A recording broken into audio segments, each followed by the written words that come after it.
well prepared this morning.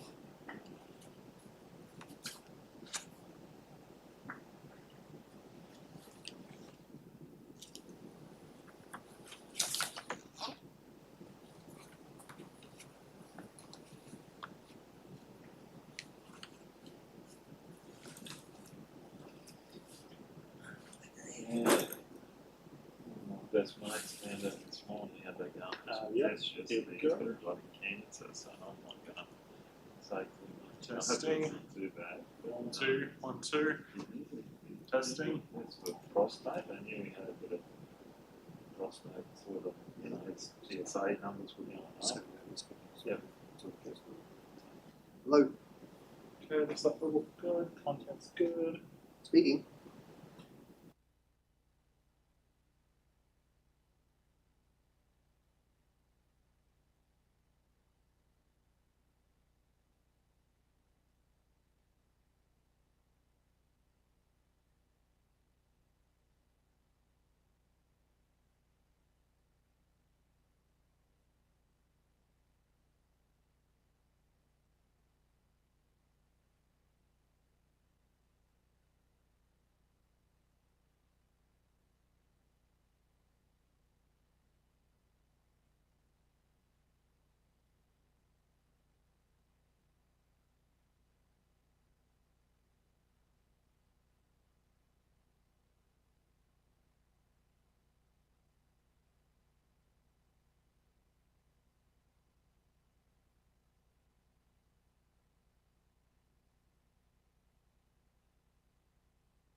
live stream off, please.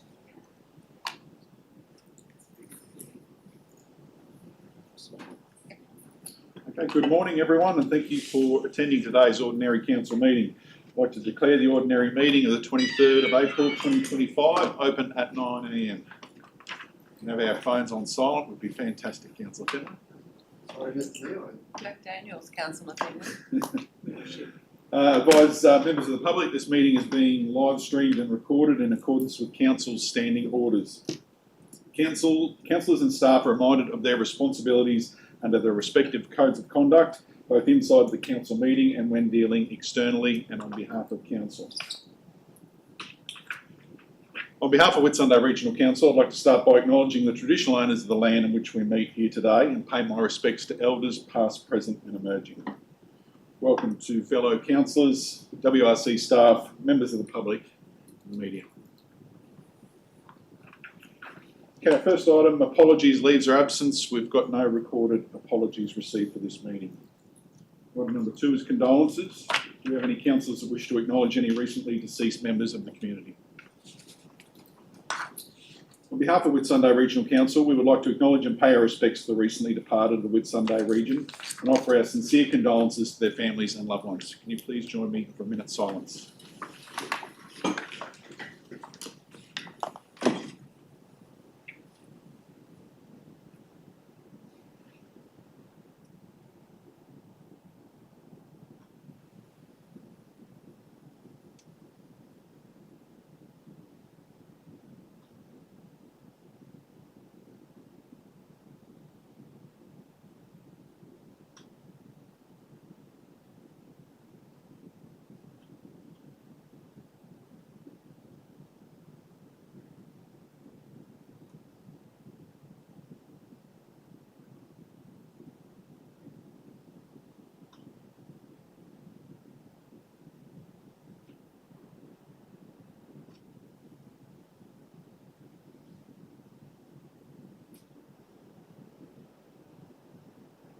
Please be seated, everyone.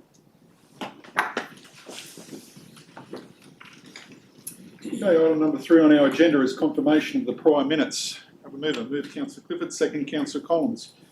Director Bradshaw, did you want to add anything to the prior minutes? Thank you, Mr. Mayor.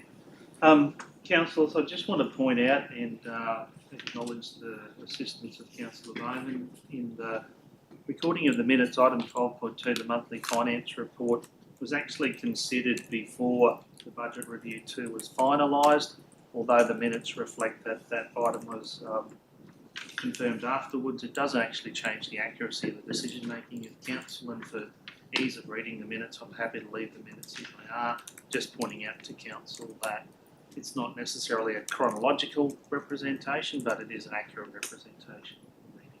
So happy to move the minutes for the council. Thanks, Director.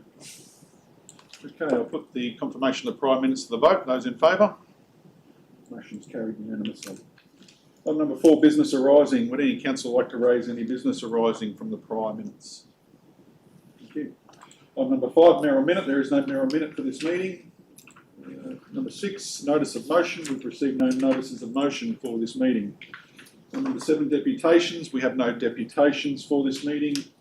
Item number 8, petitions, questions on notice. Does any councillor have a petition they wish to put to the table? Nothing today. So no petitions received for the meeting, no questions on notice received from the previous meeting. Okay, item number 9, questions from the public gallery. Mr. CEO, I believe we got a question late last night. So we received a question from Roger Taylor dealing with the Havenbury site.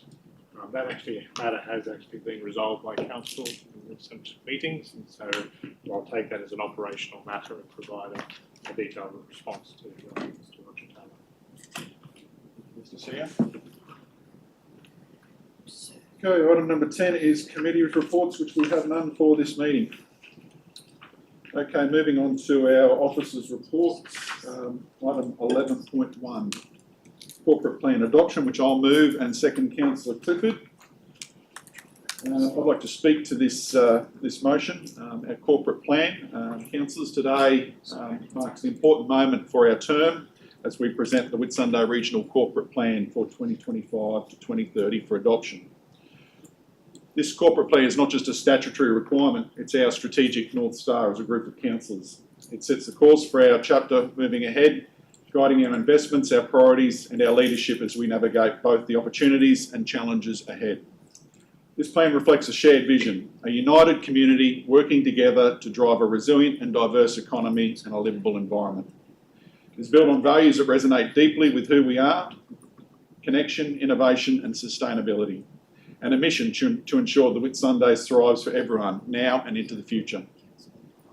It is a plan that has been informed by our people. Through consultation in late 2024, more than 150 community members shared their thoughts, hopes and aspirations, and those voices have helped shape the path we now take forward. We've listened and this plan responds. It sets a bold yet practical strategies across 5 key areas: growing our economy with vision, strengthening our community fabric, protecting and celebrating our natural environment, investing in infrastructure that meets tomorrow's needs, and leading with integrity, transparency and innovation. This is a living document. It will be reviewed, reported on and realigned as necessary, because our commitment is not just a plan, but a plan to deliver. Every operational plan, every annual budget will be shaped by the directions set in this corporate plan. I sincerely want to thank the staff, including James, who's departing us, senior leadership and councillors who have invested heavily in developing this blueprint for the future. And to our community, a thank you for your trust and for your input. Your voice is in every page. Together we are laying the foundations for a stronger, smarter and more sustainable Whitsundays. Let's move forward with confidence and purpose. I commend this plan to Council for adoption. Would anyone else like to comment or speak to the motion? We had Councillor Clifford, yes.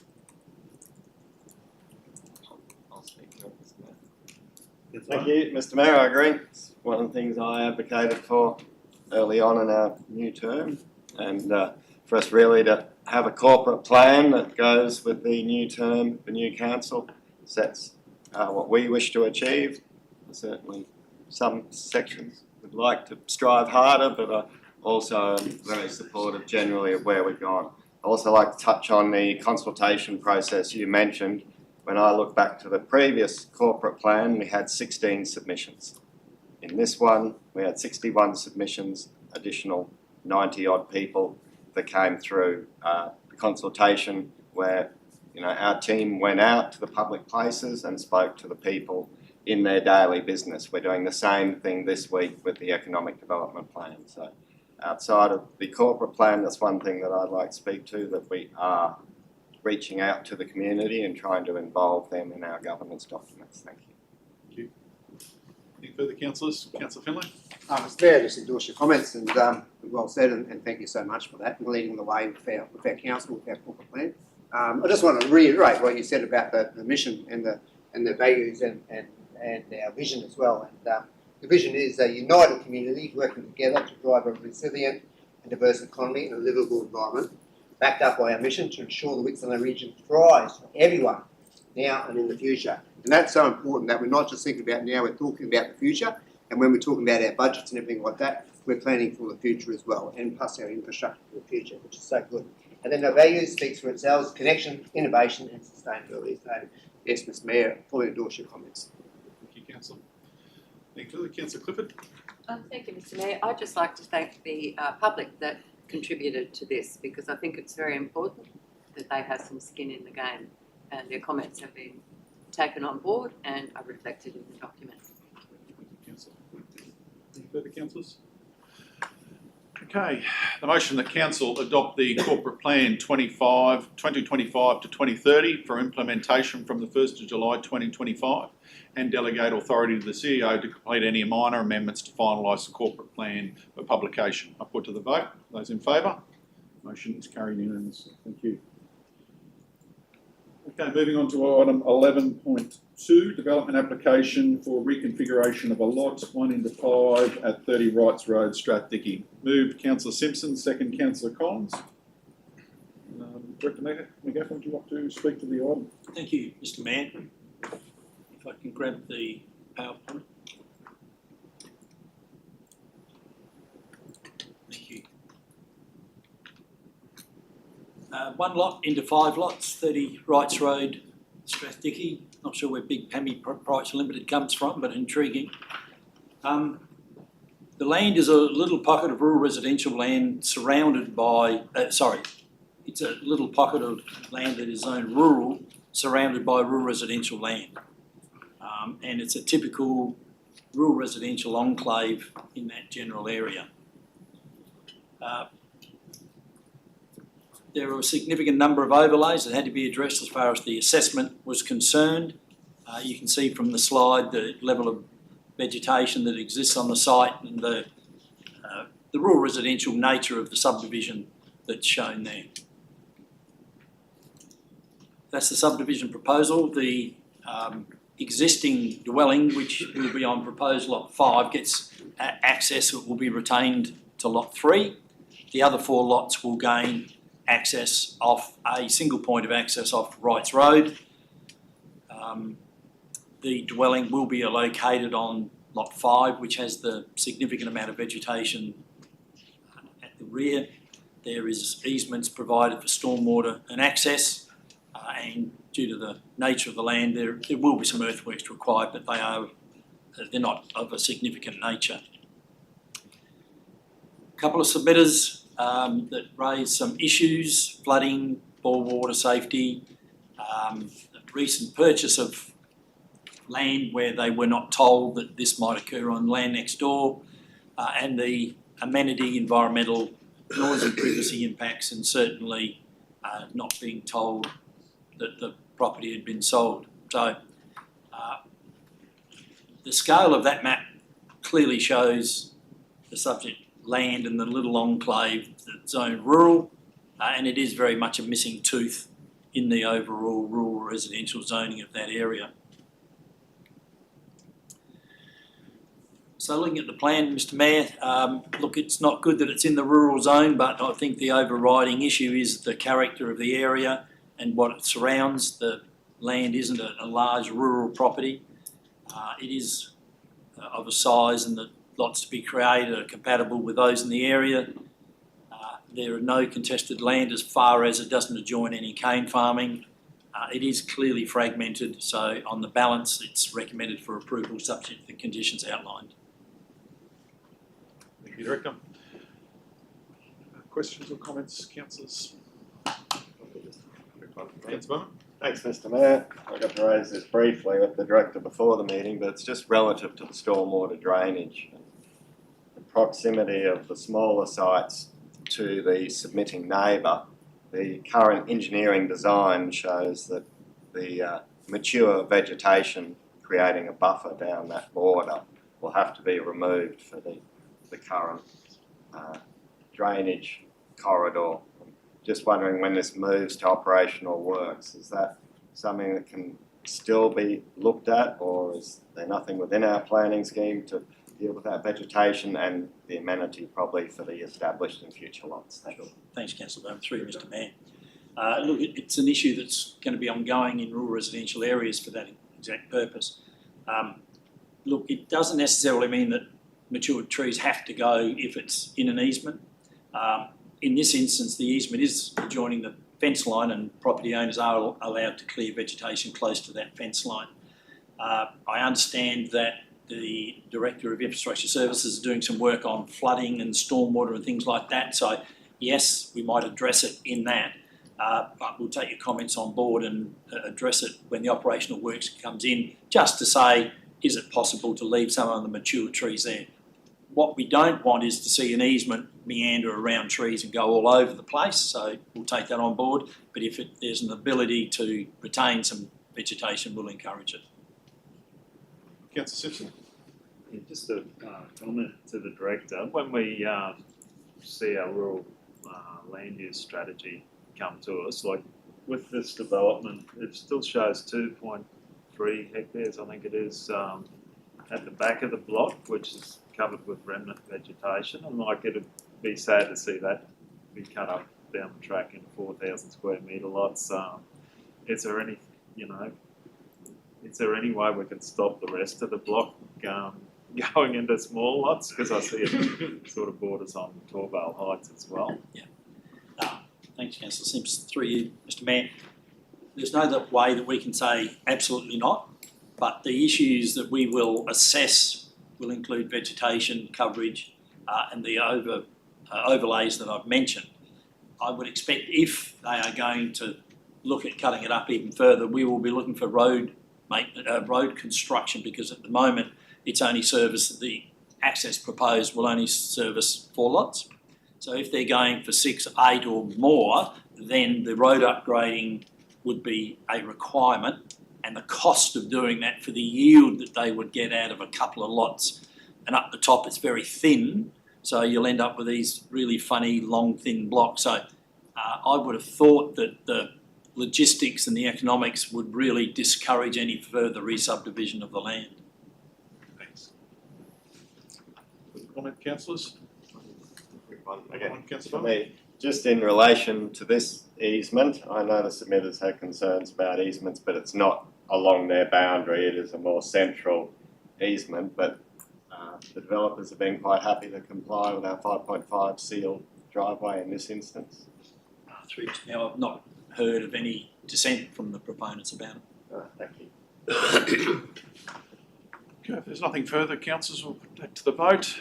The motion that council approve the application for reconfiguration of a lot 1 into 5 at 30 Wrights Road, Strathclyde, I'll put to the vote. Those in favour? Motion's carried unanimously. Okay, report 11.3, planning scheme amendment, short-term accommodation, outcome of state interest review. Move councillor Wright, second councillor Bowman. Director McGuffin, I'll hand back over to you again to speak to this one. Thank you, Mr Mayor. Council will be well aware it's been a very topical issue for quite some time. Back in August 24, Council resolved to commence the process.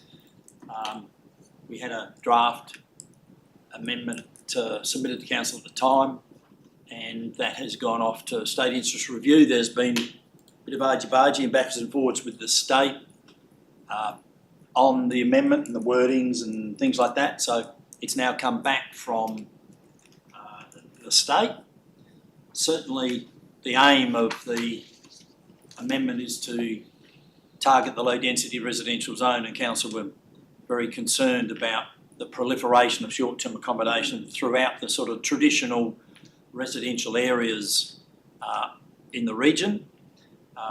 So what we did is looked at making it extremely difficult for short-term accommodation to be located in the low-density residential zone, except for 10 precincts where it was identified that short-term accommodation was a typical tourist-type accommodation that was provided and was suitable for that area. So in those areas, short-term accommodation is proposed to be code accessible with a upgrade of the issues in the low-density residential zone to make it clear that we don't want short-term accommodation proliferating in those areas.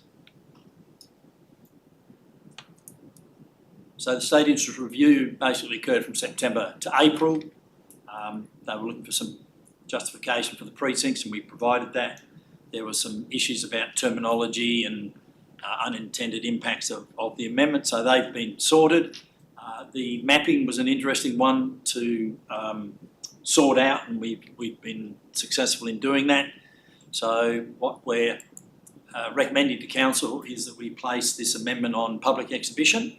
There will be a comprehensive consultation process.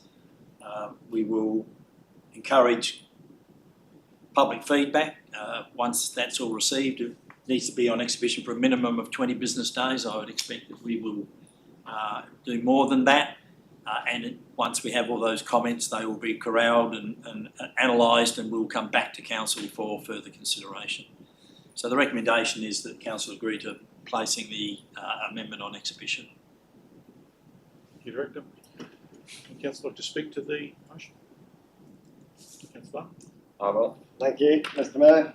Thanks, Director Neil. I know this has been a long time going. I see in here it mentioned 348 submissions with a short-term accommodation, even in the original major amendment of the planning scheme. So I think it has been a concern.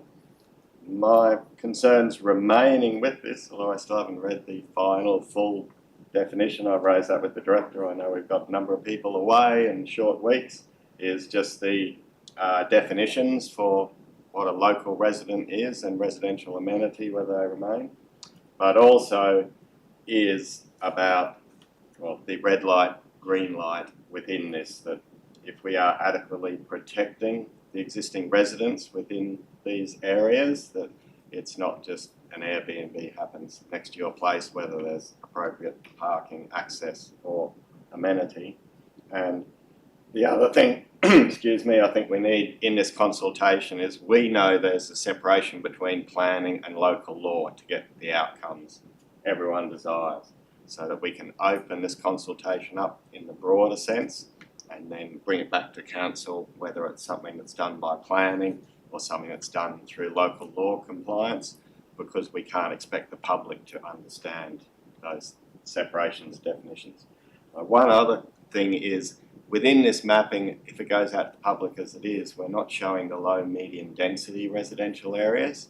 So I just wonder when the public see this purple mapping, especially around Queens Beach, Horseshoe Bay Road and Airlie Beach, they're going to say, why are these bits purple and these bits aren't? So that's just, I'm wondering if we could include the low, medium density perhaps in what goes out to the public for them to understand what is the actual STA applicable or future code accessible applicable area. Thank you.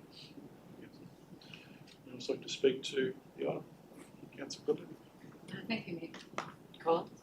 I have issues with this, with the 10 zones which are low density that are now going to go from impact to code.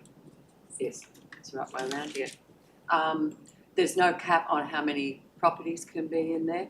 So Shoot Harbour at the moment is 20%, 1 in 5, yes? Sure. Yeah, it is. And I just believe that there should be something in there that says, okay, fine, but this is the limit on how many STAs can be in a particular zone. And there's 10 zones that are coming out of impact and going into code, and I'm not happy at all. Councillor Wright, did you have something to say? Thank you, through the mayor. Unfortunately, Councillor Clifford, I don't think there's a limit even at present. Like there's no way to really control it. But I do see this as a positive thing, what we're doing today, and at least there is some levers here that we're trying to control, and we're getting the public to sort of have their say on that as well. And I think that is a good thing. We're trying. We can see that it is an issue, but in saying that, it is a way.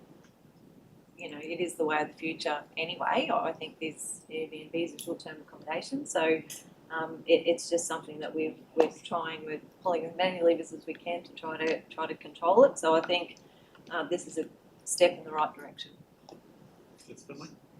Mr Mayor, I support the recommendation here today. I also support Councillor Jan's comments as well, as far as the restriction on numbers and everything like that.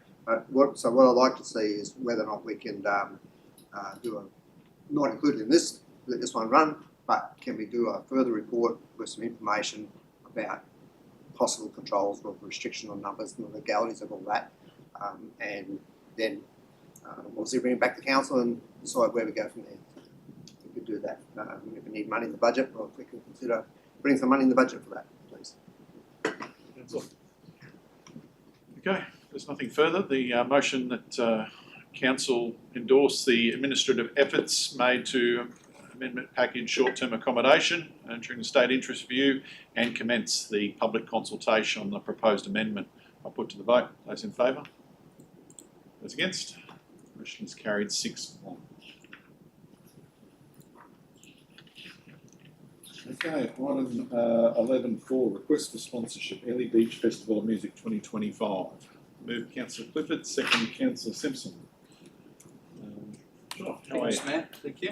Welcome. Would you like to speak to the item? Yeah, sure, will do. So the purpose of this report is to present to Council for consideration a sponsorship request that we've received from the Airlie Beach Festival of Music. And this is under our major festival and event support policy that for Council's consideration.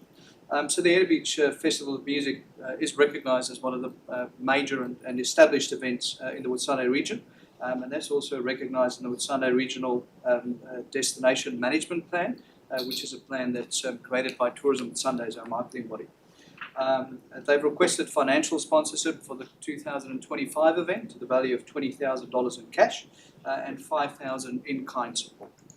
So our recommendation is that Council considers financial sponsorship for this event to the value of $4,000 cash. Now that'll go towards the production of a destination video.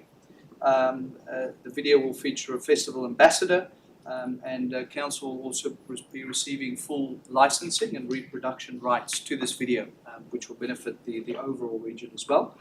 We also recommend that Council approve a $5,000 in-kind sponsorship, and that goes towards bins and flags and other support that the event requires.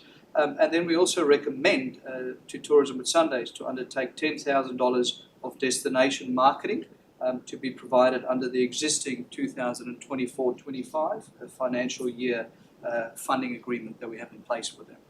So the background here is that the festival has been running since 2013, with the exception of 2020, when it didn't run as a result of COVID. There's been various levels of support provided from Council to this event through the years. 2024, the event returned $4.94 million to our local economy. The predictions for 2025 is that it will bring in about 1,483 exhibitors, artists, and officials. And then additionally, there will also be about 3,620 attendees from out of region and about 580 from within the Whitsunday region. So in total, a visitation of 15,204 visitor nights. So if Council agrees to proceed with this, we'll put some KPIs forward to this sponsorship. And basically they will be that we receive full licensing and reproduction rights to this destination video, and that the video is to create exposure for the wider Whitsunday region as well. And then we'll put forward those attendance numbers that the organisers have put forward as well. The application form was reviewed. We received it, and it was reviewed under as a Tier 1 event, which basically means it's in the grow and extend part of our policy because it's an existing festival. They requested $6,000 to create a new strategic business plan, $10,000 basically for a short-term team member to create a marketing strategy for them, and then also $4,000 for the destination video, which we covered on before. We felt that through our assessment process, item 1 did not meet the criteria for consideration. Item 2, we've decided to, as we said, that we propose to Tourism Whitsundays that they assist because they are essentially the experts locally. And we want to continue leveraging our partnership with them through that annual funding agreement as well, rather than engage an external party to get this marketing plan created. And then lastly, item 3, the video, obviously we do feel that does meet the criteria because it will increase visitor attraction and broaden awareness of the region in general. So therefore we put that forward to Council for consideration. Thank you. Just a first question there, Sean. As far as support for the event with the state through Tourism Events Queensland, do we know if they still support this event financially? I would have to take that on notice, Mr. Mayor, but I do believe that they are still involved. I'm just not sure in what capacity from a sponsorship perspective. So I can't get that. Councillor Finlay? Mayor, just a question to Sean. Just wondering, any insight into who the well-known festival ambassador might be?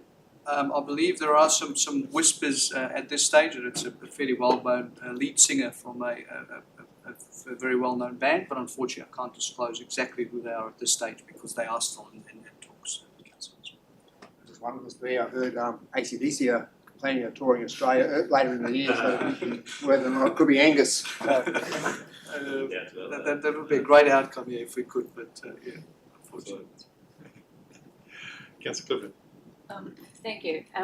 Thank you for this report. It's very comprehensive, and I understand while I am disappointed that we're not giving them what they want, because it's an amazing event. But there was the thing on my email drive a while. I should have kept it. Where the state have given away like $1 million for 4 festivals. None of them are above Gympie. Is there any way that we can help these guys, because they're good at doing the event but they're no good at paperwork, being honest? Is there any way that we can help them to apply for a piece of that pie in future? It would be a very good thing for us to do. Yes, I know they have basically been in contact with our economic development and our team here in regards to potential grant opportunities out there, and I know our team are constantly looking for those opportunities and advising them of it, and trying to support as much as they can within their core function. But we're certainly working, as I said, with Tourism Whitsundays as well from a broader marketing perspective. And it is something that we'll continue to work with through our economic development team here and our grants team as well to continue to look for those opportunities for them. Thank you. Councillor Bartley. Thanks, Mr. Mayor. Thanks, Sean. I think the Early Beach Festival of Music is really a good example of what we're trying to do in the broader region. It's taken one of the quietest weekends of the year and turned it into one of the busiest. I see similar things with Don River Dash, and it's a model for us going forward for other events. I think it's far easier to support and activate these sort of attractors than it is for us to get fixed infrastructure and things that we are working towards in the long term. So I do see the events as very important to filling in those niche areas, and especially targeted at places where we do have lower occupancy and visitation. I can understand that they'd always like more, but that's a difficult thing for us. We can see the economic return, but they can go out to those businesses who are seeing that return and seek sponsorship as well. When they did ask for 20,000, if you look at this with 4,000 cash, 5,000 in kind, and us recommending through Tourism Whitsundays, who we fund, to take up their speciality of the marketing, that comes down to $19,000 of support, which I think is a significant investment in a great festival, so I support it. Thank you. Councillor. Any further? Councillor Simpson. Yeah, just in support of the recommendation as well. Like, it's the biggest gig in town. It's one of the shows that us oldies can go and enjoy. But around the state, a lot of these music festivals have been dying in the last few years, and in the last fortnight, I think the Summersol Music Festival in Mackay was axed. So let's hope onwards and upwards for this one. Thank you. Thank you. Sean. Okay. The motion that council approve the financial sponsorship to the Early Beach Festival of Music for 2025, 4,000 for production of a destination video, up to 5,000 in-kind support, and a recommendation to Tourism Whitsundays to undertake $10,000 worth of destination marketing. I'll put to the vote. Those in favour? Those against? Motion is carried 6-1. Moving on to item 11.5, Regional Arts Development Fund, funding round 3, February 2025. Move Councillor Finlay, second Councillor Bowman. Director Wright, would you like to speak to this one? Yes, thank you, Mr. Mayor. Councillors, this is basically to approve the payment for the applications for the third and last round for this year for the RADF. The advisory committee have suggested the following. So Catherine Zanira, it's a book, Dive into the Reef. It's a children's activity book celebrating the Great Barrier Reef. Requested $15,000, was recommended for $10,000. The comments from the committee was it was a very thorough application, wonderful idea to support tourism, marketing and Great Barrier Reef, and very educational. However, the committee did recommend to partially fund the application, being a commendable project and activity. And basically, councillors, it is very, very rare that we go above the $10,000 for any application that we've had over the years. The second is Annette Isterhoff. It's Threads of Connection. It's a project bringing women together to create, connect, and craft. It was requested for $8,800. Recommended the $8,000. The comments from the committee was that it's support for local women, enhancing their skills and increasing confidence, and the committee recommended to fund the application to the sum of $8,000. The project will provide a wealth of knowledge and techniques using textiles and create works of art and have ongoing benefits for the local artists. The third and last was Connor Hawkins' rehearsals and performance of play Tom Paine based on nothing and workshops. Requested $6,080, recommended $6,000. The committee recommended to fund the application, a very thorough and valuable application. And Councillor Collins, just to confirm, the PEC will be used as the venue. So it was a round 3 total of $24,000, councillors. Thank you. Thank you, Director. Speak to that, Councillor Finlay. Yeah, thanks, Mr. Mayor. Just a question to the Director. Just confirming, Director Dula there, that in the financial implications, the year-to-date remaining budget is the 22,800, and then take this 24 off, and that's exhausted then? Yeah, that's correct, Councillor. Yeah, that's correct, Councillor. Councillor Clifford. Thank you, Mr. Mayor, through you to the director. Are these people all local or are they from elsewhere that will be supporting? So with the RADF, it's silent. They can be from out of region, however, they are supporting local people and workshops for locals and events for locals. So within the guidelines, so to speak, of the RADF, it is silent, so they don't necessarily have to live, work within, but as long as they are assisting folk within the region. Thank you, Mr. Mayor. I do chair the committee. I support what the directors just said. There is that option. Each of these applicants is a local person. Connor was born locally. He has been away in his acting career, but he's coming back here to perform and also to do workshops in the school. So I think that's a great initiative. The one thing about the $10,000 is that any grant over $10,000 they're required to audit. So we normally explain that to applicants, and realistically if they get a bit over $10,000 then have to undertake a full audit. There's no financial gain there for them. That sort of sets a natural ceiling for us. The other one that was probably discussed, and I'll say briefly first, that within RADF what we give here is to a maximum of 65% of the budget. So these people have to go out and get in-kind, other funding and everything. We're not just forking over the full bill. But the one that did get discussed is the threads of connection. That's $8,000 towards a workshop. And from the questioning and the application in there, they were looking to purchase some looms. So within the RADF guidelines, if you are buying equipment that stays available and open to public use, that fits. So this workshop is buying some looms, but they stay with the class. It's been a long-term established class. It's just allowing it to grow and expand. So I think it was something worth supporting, even though it appears to be $8,000 towards a series of workshops. Thank you. Council. Anything further on the any further comment? Okay. The motion that Council receive the Regional Arts Development Fund Local Advisory Committee minutes and approve the payment of the RDF grants as per what's listed in the report. I'll put to the vote. Those in favour? It's carried unanimously. Okay, moving on to item 11.6, donation sponsorships, in-kind requests and grants approved March 2025. Move Councillor Wright, second Councillor Collins. Director Wright, would you like to speak to them? Please. Thank you, Mr. Mayor. Councillors, I will take the report as read. I will just briefly though, so these each of the grants and donations for March 2025. There was 15 junior elite athlete grants approved for a total of $3,750.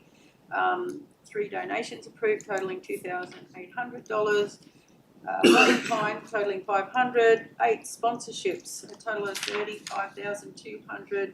3 sport and rec club grants totalling 4,500 and 3 donations on council fees totalling 1,344. And I do believe that there was two, I've got this right, two applications that were refused declined, and it was one was declined due to budget constraints given what the request was for, and the second one was it was based outside the Whitsunday region. So, thank you. That's all right. Thank you, through the mayor. Director Julie, just the one that was Violent Calls of Rifle Club that was refused, how much did they ask for? I haven't got that on hand, councillor, at this point in time. However, basically that's what the sport and club grants are for. So, you know, so we're not continually doubling up. I did see further in the report they did get a donation. Yeah. Yeah.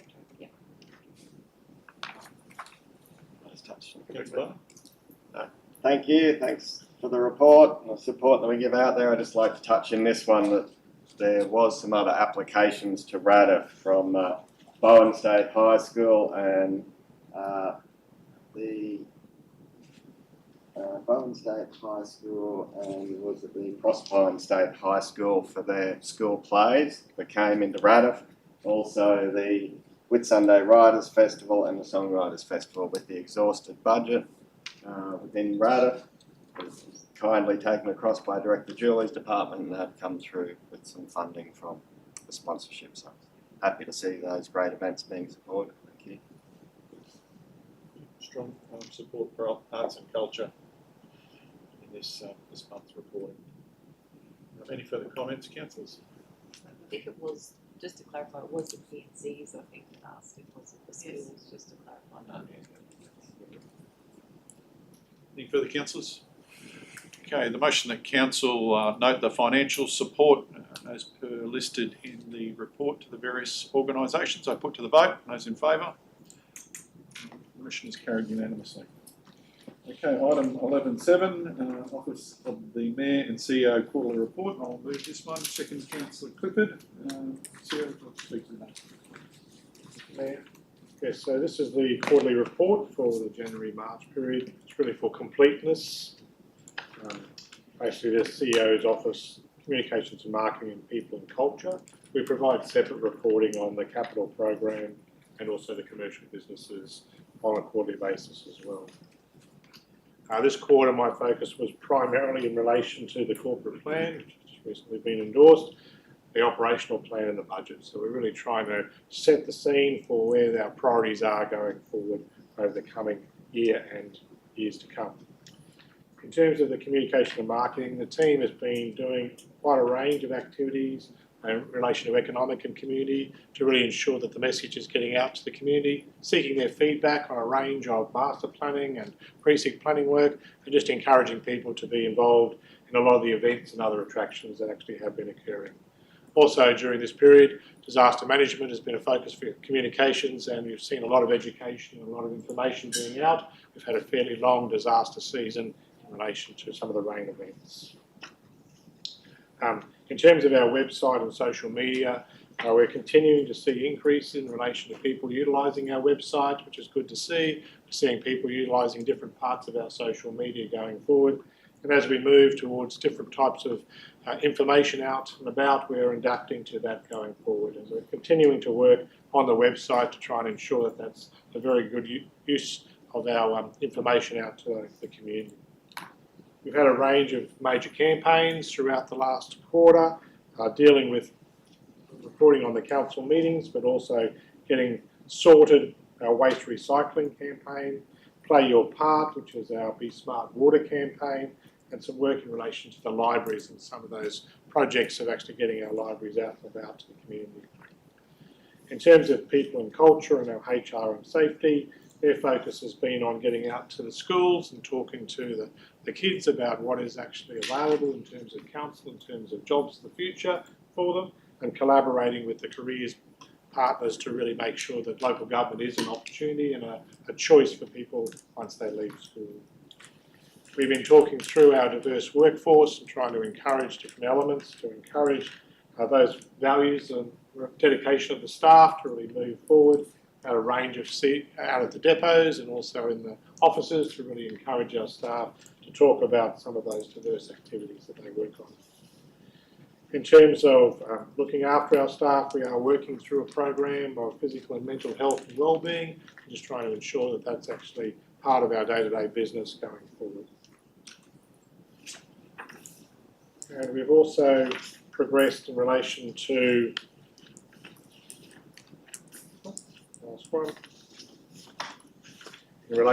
working through our staff and our workforce strategy. So we're just starting our workforce strategy program to actually just work through both our attraction and retention, so that we can talk about what our staff like about being in this region, what do we do in relation to it, how do we attract staff and how do we retain staff over the coming years. Noting that in the local government there is a very strong push at the moment and pull between the various councils as we basically are sharing our staff over time, but also the construction and the mining industry are also desiring to take well-equipped and well-skilled staff, so we actually need to make sure that we're ensuring that we're attracting but also retaining our staff. I'll start. I just wanted to commend the CEO on the items contained within the quarterly report. I think the particular item there is around the additional effort that's been put in across the organisation to support the advocacy function. I think it was an area that was definitely lacking prior to this term, and I really appreciate the support that's been given to really put some extra effort into that function and really support the advocacy needs of our organisation, and also support that's given myself and to be able to deliver that function as well. So thank you. Councillor. Thank you. Through the Mayor. Just a quick question in regards to the communications and marketing. Lisa, I'm sorry I'm putting you on the spot with this question, but just how the consultation is going with the Bowen, the draft master plan, the Bowen foreshore, and yeah, just giving that a bit of a plug, I guess, while we're online, and just making sure that the community is sort of having their say and that sort of thing, and how much longer have we got for that consultation? I believe that consultation may have closed now. I will just put the date to you. Yeah, with Jono not being here, I'm sorry, I don't have an update. Yes. Thank you. So I think the Bowen Waterfront Master Plan has been out and about to a range of the community. It's been talked about at some of the community meetings. It's been talked about in the markets in relation to it. The team's been out and about. We've heard from a whole range of different people, and particularly in Bowen, we've been out to some of the schools to talk about them. So I think there's been a lot of input in relation to the master plan, in relation to it. We'll now go through a process of working our way through that information. But if there's anybody who still thinks that they want to put forward some commentary, while the official period is finished, I encourage anybody to put in some commentary in relation to that. It's important for us to really understand what is desired by the community and the businesses in relation to that really important driver for Bowen going forward. Thank you. Councillor Finlay? Yeah, I guess probably just like to commend what you were saying about the advocacy side, plus also the consultation side of things, of all the plans and everything that we're doing. And I guess we've been a lot out there asking for people's feedback and encouraging that, which is so good, because that's what council's about, getting feedback in. Obviously, probably communities that could be a little bit apathetic, as they have been, but I think we're trying to inspire them.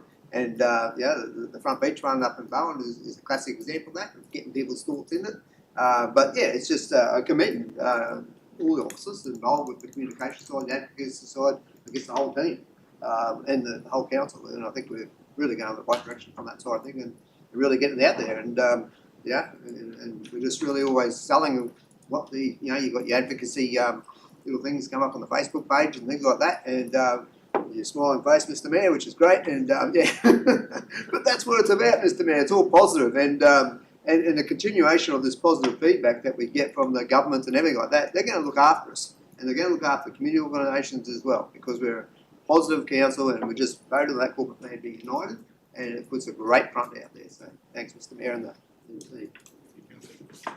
Anything further on the item, councillors? The motion that council receive the Office of the Mayor and CEO's quarterly report for January to March 2025 are put to the vote. Those in favour? Motion's carried unanimously. Okay, item 11.8, Corporate Services Quarterly Report. Move Councillor Clifford, second Councillor Wright. Thank you, Mr. Mayor. In the light of the positivity from Councillor Finlay there, we talked about the highlights of the Corporate Services Department for the quarter. Given we are the back of house, the non-sexy stuff of council, there's a lot of statistics in here for the council to look at. Part of our role is to make sure we're supporting the other service delivery areas in their success across the organisation as well. There are a lot of stats in there this time, so I won't talk to the detail of that. I'll take the report as read. A couple of highlights from my perspective. CEO mentioned a focus for us has been the budget process, and just to highlight that different focus we've taken this year around looking at those core general functions of council, the utilities of council, those commercial businesses and capital investments. So basically the 4 key areas of how we're building and the building blocks of the budget as it comes together. It's also been an opportunity for us to go back and look at our general rating structure. As council's been involved in a number of workshops, we have been focusing on a new differential rating structure and categorisation, and that's taken significant effort behind the scenes and is coming together as we pull through the budget for the quarter.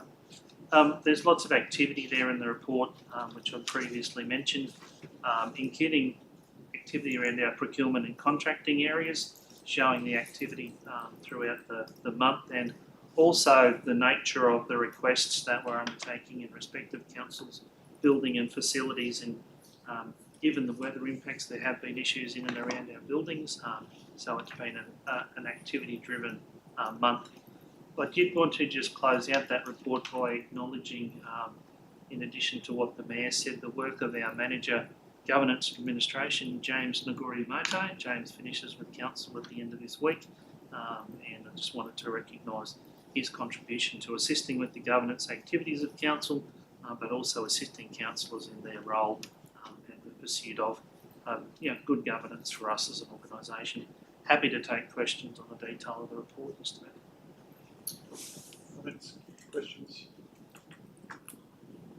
Again, Director, I just want to commend you on the report. I think there's a really good balance there of narrative around what's happening in your directorate, and I guess the nuance around the actual volume of functions that are occurring in the background. I think it'd be quite easy as a member of the public to look at something like our corporate services back of house and think that that's where's that money going? How's it being spent? But I think what can be demonstrated here is there is a lot of individual activities across a number of functions occurring in there, and I think it also talks to the work that's happening in the community as well as what's happening within the organisation. So good report. Keep going. Thank you. Mr. Mayor, just interesting statistics there, Jason, as far as a bit of old time. Picking up from here, Mr. Mayor, to read this, but on the graph as far as information management, we've received in, say, March, 317 actual letters come to the post office box, which is probably not too bad, really. And back in the day, when we didn't have emails, you could probably easily turn them out in a few days or whatever. But unfortunately, the statistic beside that, Mr. Mayor, in the month of March, we received 3,442 emails that had to be registered. So that takes a huge burden on our staff to respond to all those emails, let alone registering and putting them all through our corporate system. So just a worthy note, Mr. Mayor. And the old days used to be good days when you put a stamp on a letter and post it in. Anything further, Councillor Bowman? Quickly, I'd say thank you to the report. Thank you for James for his support in my time in council. Just like to point out another big dollar figure on page 186. It's just going into local contracted spend only up to February of the year, but we're in excess of $31 million of local contracted spend. I know there's a number of specialist items and things that we can't get in region, but it's good to see significant investment back into local business. Thank you. Anything further on the report, councillors? Okay, the motion the council receive the corporate services quarterly report for quarter 3 of 24-25. I'll put to the vote. Those in favour? Motion's carried unanimously. Okay, our last ordinary reporting item is 11.9, the monthly finance report. Moved Councillor Collins, second Councillor Finlay. Director Bradshaw, I'll let you update us on this one, please. Thank you, Mr. Mayor. Councillors, you have before you the financial report for the period ending the 31st of March 2025. What I would like to note in there, the actual year to date, the operating surplus is just over 24 million at this point in the financial year, given that we have completed the majority of our rating activities for the year. The revenue you can see through the door at this point in time is just over 145 million to fund the activities of council throughout the financial year. Generally, we're tracking okay against budget at this time of the year. Certainly there are impacts of weather, but you'll notice that the staff costs are being managed within the budget. There continues to be that growth and development in our asset base, and you can see that throughout the financial year we've moved to $1.423 billion dollars of activity through our asset base at this time of the year.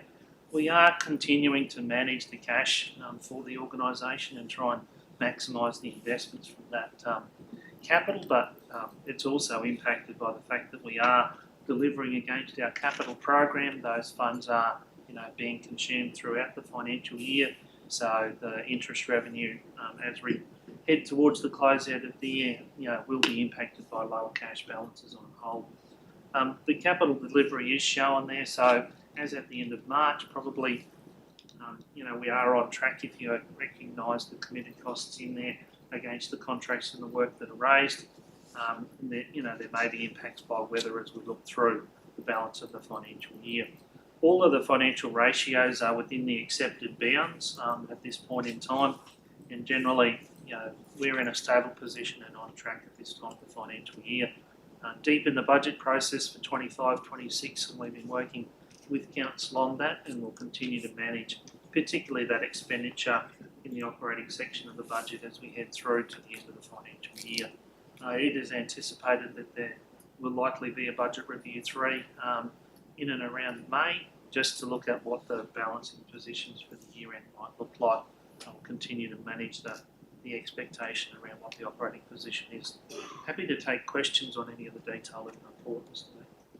Mayor. Questions, comments? Comfortable? I'll jump in there if no one else wants to drag out monthly financial. But it's just something I've been watching on page 202 in the liabilities. I understand current liabilities, non-current is in the next 12 months, but the borrowings, which from going back to when we used to get notes, is to Treasury. I've seen that sitting around the 6 million. It jumped up a little bit the year before, hasn't gone anywhere, but it's shifted within the budget from to 6.2 and then 6.7 million, while we're still seeing 6 million actuals. So happy to discuss it as I do off camera, but to go into further detail, but probably just some discussion about where we are in there and the repayments on our loans. I can answer that reasonably straightforward, Mr. Mayor. Councillor Bowman, the break between current liabilities and long-term borrowings is really just a representation of what will we pay and what are our repayment scheduled for the current financial year. So anything that's payable within 12 months is what we term as a current liability, and then obviously the rest of the debt is that long-term debt that we carry. The current schedule with the Queensland Treasury Corporation is only paid on a quarterly basis, so we pay in the June, September, March cycle. So you will have seen a payment made through the March account, so that would be reflected in any changes represented in there. and the interest is generally calculated on the loan at the time at which it was brought. So that will also impact the differential between what is the interest component versus the redemption component of the loan. But generally it'll track throughout the year, and then obviously as we close the end of year financial statements report, a full set of statements and notes with more detail on what the borrowings are and the terms of those borrowings as we move forward, as well as in council's borrowing or debt policy that's adopted through the budget each year. Thank you. Oh, Mr Mayor, just, good to see the capital works budget going pretty well there. And obviously we're going to have 84% completed with actuals and what do you call it? Commitments, yeah. And obviously I think it was about $100 million something a year for the budget, so $16 million that'll be carried over to the next following year and added to our capital works budget for 25-26 year. So another question probably for Jason, Director Jason. Jason, so you talk about budget reviews that we do at BR3. In terms of probably BR1 in the 25-26 year, so if there was any non-capital expenditure, operational type expenditure that that can possibly be carried over, I'm not saying stationary or anything like that, but specific funding that's operational. When we do the budget, that wouldn't be included in that, but we would pick that up in probably BR1. If there was any carried over operational type, expenditure.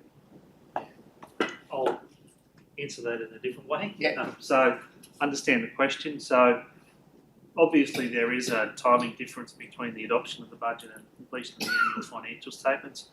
It is true. We do recognise through the end of financial year processes any operating position that can be contained in operational reserves, and we do move that money forward. It generally is set aside for future purposes, but we can also identify that through most likely the July-August accounts of council as well. True, we won't know those final positions when we adopt the budget middle of June, so we will need to bring them forward. BR3 is generally focused around trying to forecast what that CapEx end position might look like. Contrary, BR1 is about bringing forward the unspent capital contributions and amending the capital program generally as its core. We can recognise some operational expense, but generally there's not that reprovision of unspent funds unless it's committed to individual key projects that might be ongoing throughout council. So happy to explain that further as we move through the July-August accounts. Further comments on the monthly finance report? The motion that council receive the monthly financial report, including unaudited financial statements for the period ending 31 March 2025, I'll put to the vote. Those in favour? Motion is carried unanimously. Okay, that completes our ordinary reports. We now have our confidential matters. I have a move. Councillor Wright, second. Councillor Clifford. The council closed the meeting to the public at 10:03 a.m. in accordance with section 254J of the local government regulations to close meetings for the purpose of discussing the following items and the reasons for going into closed session. Item 12.1, auction for intention to sell land for rate arrears. Item 12.2, assignment of lease at Whitsunday Coast Airport. Item 12.3, planning and environment court appeal number 28 of 2025. I put that to the vote. Those in favour? Carried unanimously.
Well, then we need to change the conditions of the plan.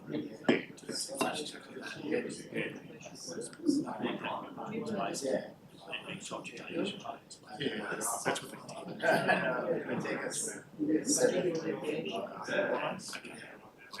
So I think I stated Reception area, lounge area. Pointed up by,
22 a.m. Let us know when the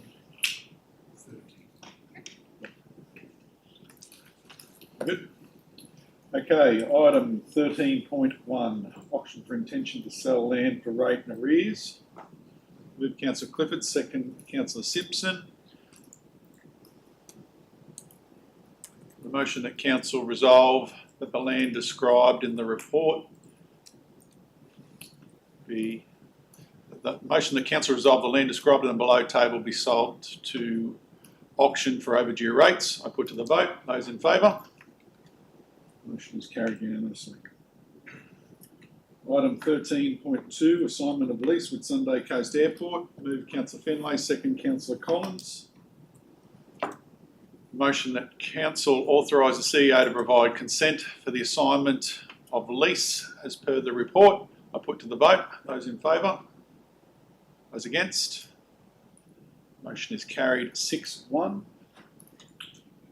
Item 13.3, Planning and Environment Court Appeal number 28 of 2025. Move Councillor Simpson, second Councillor Collins. Motion that Council delegate the Chief Executive Officer the power to attend to all matters relating to the resolution of the Planning and Environment Court Appeal. Those in favour?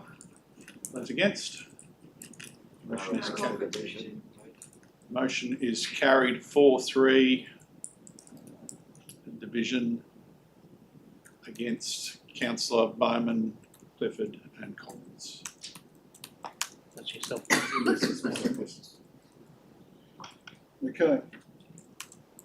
All right, moving on to item number 13, matters of importance. Any councillors like to raise any matters of importance? Councillor Finlay? Mr Mayor, I do. Over the weekend, Easter weekend, an amazing weekend for the whole region. But up in Barwon we had a special event. It was the Australian Speedway Sidecar Championships, which the council was the sponsor, along with many, many other businesses as well. Mr Mayor, this was the most amazing event. It was the Australian titles held in our region, organised by a group of volunteers. Even to say they were going around selling raffle tickets, 3 for $2, 3 for $5 it was, to raise funds to achieve, have this event on. Like there was people from all over Australia there. We had the best sidecar champion riders in Australia there. The event with the showgrounds was absolutely packed out. I went both nights and had a ball, and racing was absolutely spectacular. But I just want to pass on our congratulations to all involved with such an event. It just doesn't happen overnight type of thing. There's a lot of the track preparation, the volunteers on the gates, the bar, everything like that, and even the showgrounds society, they prosper out of it as well. So, Mr Mayor, absolutely amazing weekend up in Barwon with the Australian Speedways Sidecar Championships. And I just wonder whether or not Council can actually send a letter of congratulations to the all involved. Thanks, Mr Mayor. Appreciate your enthusiasm, Councillor. Yeah. Any further matters of importance, councillors? Councillor Clifford? Thank you, Mr Mayor. Over the weekend, I had to go over to Cannonvale from where I live at Mandalay, and to say the traffic was uncontrolled would be an understatement. The traffic coming into town was backed up to the Welcome to Airlie sign, the plinth on the top of the hill, and I know there were markets on, I know it was Easter Sunday, but there wasn't a nature strip with our cars parked on it. They were parked everywhere, and there was not a parking officer or security officer to be seen anywhere. Now, I'm not so thing about parking on the nature strip, but when they're parking in the park, I do have a problem, and I really need to have some control, particularly on weekends, particularly when there's a holiday or an event on. Thank you. Thank you, Councillor. Right. Anything further? Okay, nothing further. I'll declare the meeting finished at 11:26 a.m. Thank you everyone for their attendance today.